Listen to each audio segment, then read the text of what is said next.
आज आपण पाहणार आहोत ते म्हणजे काईट ॲप्लिकेशन जे झिरोदाचं आहे. त्याच्यामध्ये आपण लिमिट ऑर्डर कशा लावू शकतो हे पाहायचं आहे आपल्याला.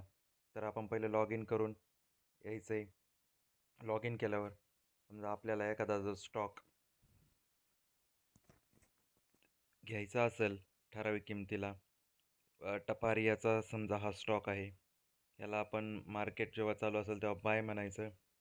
बाय म्हटल्यावर आपल्याला जेवढे शेअर घ्यायचे तेवढे इथे ॲड करायचे आणि ज्या किमतीला घ्यायची ती ऑर्डर इथं समजा 4 रुपये 27 पैसे चालू आहे टपारियाचा, तर मला तो घ्यायचा आहे 4 रुपये 48 पैशाला.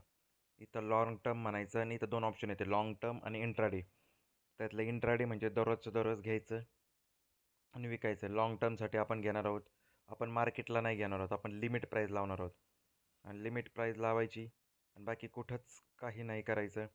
याच्याकरता किती अमाऊंट लागेल, किती चार्जेस लागेल हे इथे येतील आणि स्वॅप टू बाय म्हणायचं. असं बाय म्हटलं, सध्या हे चालू नाही आहे मार्केट, त्यामुळे आपल्याला ते दिसणार नाही. परंतु असं केलं की आपल्याला ती ऑर्डर इथं दिसेल ओपन ऑर्डरमध्ये आणि ओपन ऑर्डरमधून जेव्हा ती ऑर्डर एक्झिक्यूट होईल तेव्हा ती आपल्याला एक्झिक्युटेडमध्ये दिसेल. अशा प्रकारे झिरोदाचा वापर करून आपण लिमिट ऑर्डर लावू शकतो.